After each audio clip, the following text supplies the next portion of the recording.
It's 2024 and this is my first end of the month list. January is usually slow, but this month was not too bad. I got 17 albums to talk about. Let's get into it. Number 17, Overlord, Awaken, The Fury. So Overlord is a veteran metal band from New Jersey. They formed in 1985, and then they really made a big comeback this year. They took a long break in the 80s, but they regrouped in the 2000s. And it's a heavy metal album. It's like Judas Priest, the Grim Reaper, that type of music. I thought it was pretty good. They're a unique band. They're kind of underground, and some pretty good tracks in here. We got Awaken, The Fury. We got the chunky riff to Battle and Marathon, and the atmospheric epic Gargoyle. So, pretty good album. 16 is Sest with Candela. They're a Spanish band from Madrid. They've been active since 2017, and they blend black metal with some like crust punk influences.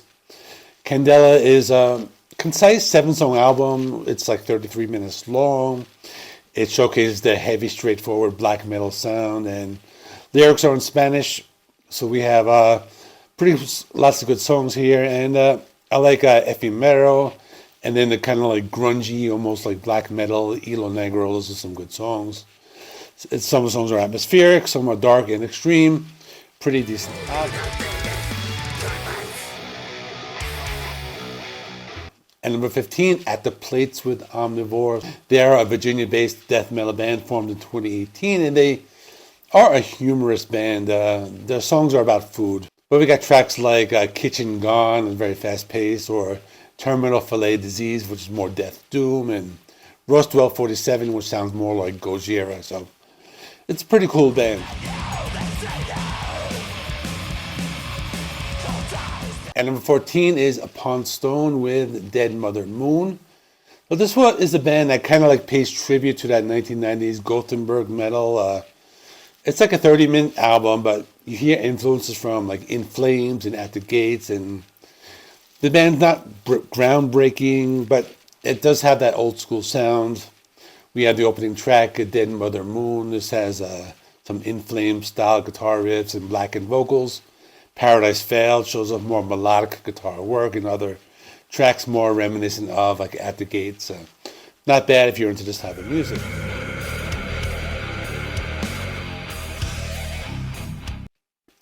And number 13 is Scanner with The Cosmic Ray. So this is a concept album about a dystopian future. It's actually like the first of two albums with a similar theme. I'm going to be another one later on. And the survivors are kind of escaping Earth. They're looking for home in the cosmos, like that kind of stuff. It's very cheesy. It's over the top, but it's heavy metal and power metal, and it's like a nice blend of that. There's also some neoclassical elements and power metal elements and melodic metal. And it's a pretty decent album.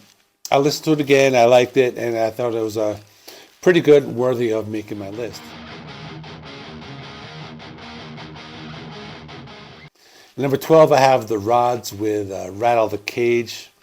They're an American heavy metal band. They've been around a long time, and I never listened to them, and this is my first time hearing of them. I guess they were kind of underground, but think of a band like a heavy metal, glam, AC/DC type of band, similar to Anvil, Crocus, Judas Priest, except like those types of bands from the 80s. As a side note, the drummer Carl Kennedy produced the first few Anthrax albums. I actually mentioned that in my previous video. It's decent. I think it's a pretty good album. I think it's more for people who are like in their 40s and 50s, like older metalheads, but it's good. You should check it out.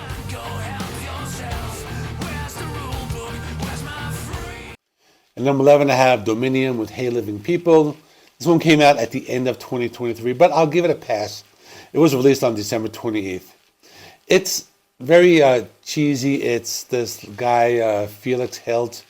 He calls himself Dr. Dead, and he tells stories about like zombies and horror. And it's kind of like cheesy power metal reminiscent of Power Wolf and Ice Nine Kills and things like that. We got songs like Danger Danger. We got Cannibal Corpses. We got Frankenstein.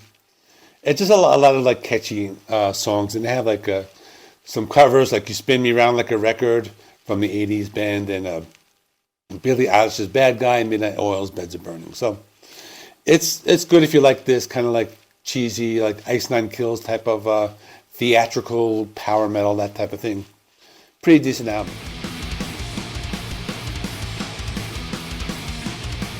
Now we're into the top 10. I have Master with Saints Dispelled. This is a legendary thrash and death metal band. They've been around a long time. And I was surprised. I looked them up, and they formed in 1983, and they've been active throughout the 90s until present. And the album Saints Dispelled was released on January 19, 2024 through Hammerheart Records. It's like thrash metal. It's death metal. It's enjoyable type of album you just put on start to finish. They don't stray from their core sounds, and that's not a bad thing. I think the one song that stood out was called Wise Man, because it had an acoustic intro with some unique percussion. But otherwise, very straightforward album. It just gives you what you want, and it's a good thing. Coming in number 9 is Static X with Project Regeneration Volume 2. I actually almost didn't put this on the list. It didn't blow me away at first, but I listened to it a couple more times and it started growing on me. So I'm putting it up here on number 9, released on January 26, 2024. And this is the second part after the death of Wayne Static. It has some of his vocals, the last recording vocals of Wayne. And I think it's pretty good. It's not as good as their older albums, but I think it's decent, and I have listened to it again, and it has grown on me. So for that reason, it's worthy of making this list.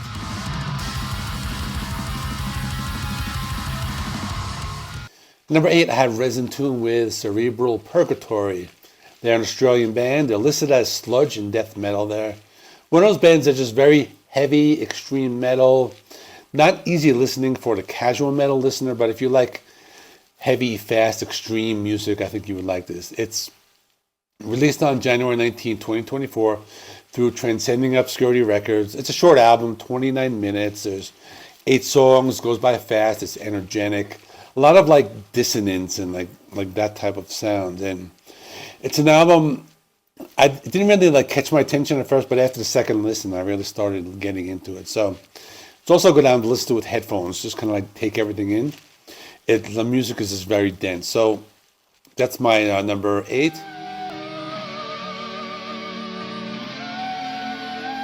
Number 7, I have Horrorgraphy, A Knight's Tale, and this is a symphonic doom metal band from Greece. They've been active since 2017. The album is called A Knight's Tale. It's about 48 minutes long and released on Wormhole Death Records label. They're a very unique band. I've never really heard any other band like this. I like the fact they use different vocalists throughout the songs. They use like operatic vocals and different types of vocals, from black metal vocals and crooning and everything else in between. There's even one song called Thesis, kind of reminded me a lot of like King Diamond with doing those falsetto style vocals. Just a very unique band, a unique album. I enjoyed it a lot. Coming in at number 7. Number 6, I have Mago de Oz with Alicia in a Metal Verso. They are a Spanish folk metal band, and they're very popular in the rock and Espanol subgenre. I discovered them many years ago, the first time I came to live to Mexico, and they played folk metal. I've never really been into them, but I knew about them, and I knew some of their songs. So I kind of listened to this one again. This one's pretty cool. It's like a little different. I read some reviews because I'm not really familiar with their back catalog, but a lot of reviews are saying that they changed their style a little bit. It's a little more dynamic, and the front man is showing more vocal versatility. We got some great tracks like El Sombrero Loco and El Metro Verso. The first track is about the Mad Hatter. And then we have others. We have like some ballads.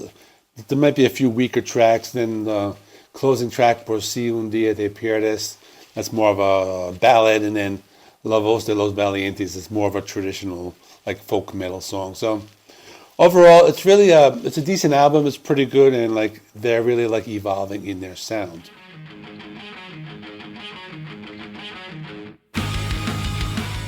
And number 5, I have Lord Dying with Clandestine Transcendence. This is my first time listening to this band. I know they have a pretty big following. They play sludge metal. They're from Portland, Oregon. They've been around for 14 years or so, and the current label is MNRK Heavy. And this album was released in January 19, 2024. It's pretty unique. We got the opening track, The Universe is Weeping. We got some prog rock elements, and then the next song, I Am Nothing, I Am Everything, is more like death metal. And then the different songs take different turns, like Onto Becoming has clean and guttural vocals. Final Push Into the Sun has like these Lamb of God vibes with some like progressive elements, and Dancing on Emptiness has some like spacey prog rock, and a lot of variety on this album. So this one is really good. It's a unique band. It's kind of hard to describe. I can't really compare them to anyone else. Like, they're just very unique. And number 4, I have an album I did a full review of called Nonagon, and they're from the band Blood Red Throne, released on January 26, 2020. So I discovered this band about 3 years ago with Imperial Congregation. And they're basically like black metal musicians who made a death metal band, influenced by bands like Death and Cannibal Corpse, and they have a new vocalist, Sindri Watan Johnson, and the tracks are based on like Dante's Inferno. So lots of like classic death metal, not very original. It's just a consistent album of just solid death metal, and that's why I have it on this list.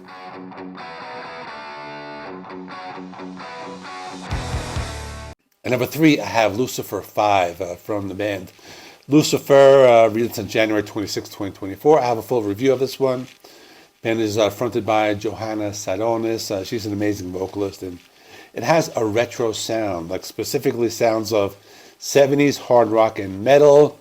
They have a strong like Black Sabbath influence, lots of slow, heavy guitar riffs, and a lot of those like occult themes in their lyrics, but they're not really a copycat band of Black Sabbath. They have their own unique sounds. Great songs. We got Slow Dance in the Crypt, Riding Reaper, lots of other ones. Lots of like kind of like haunting melodies and bluesy tones. It's a really great album. I gave it an 8.5 out of 10, and it's worthy of making my number 3.